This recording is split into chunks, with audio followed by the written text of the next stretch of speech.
คนอื่นมีสิทธิ์เว้าและวิจารณ์ในสิ่งที่เขาคิด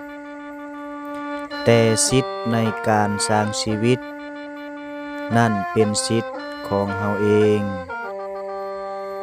มื้อนี้ก็มีโอกาสมาร่วมงานบูรพาจารย์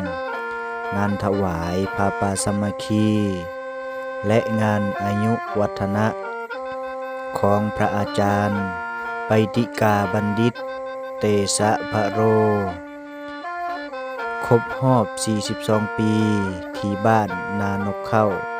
ตำบลห้วยยางอำเภอเมืองจังหวัดสกลนครเอาใจโย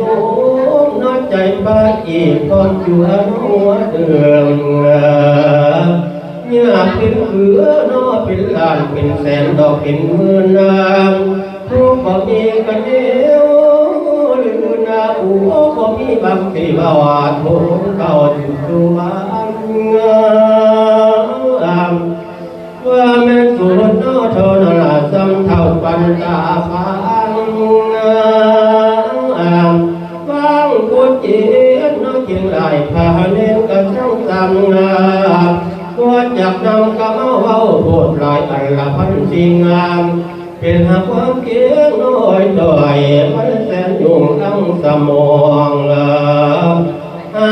งเตียลูกน้องละทับนอกกันกดเย็น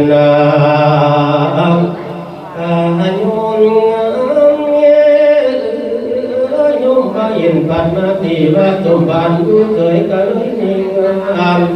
ความผิดที่เองน้อยตั้งข่ายถุงเขาหน้าดอกดายืนนานความถือโยมเอาเพื่อละว่าเขาสร้างว่าเพลายท่านก็ยิบป่าว่าผ่านชีลายคอยหลดนายเต็มอุ่น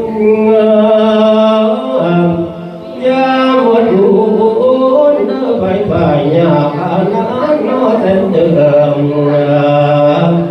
ยาพิษเสือน้อต้นบ่อยอาตามาผู้เถื่อนกลางเป็นยาผู้ยาตาล้วนแต่ผู้สักได้น้ำมาไก่ว่าบวชรู้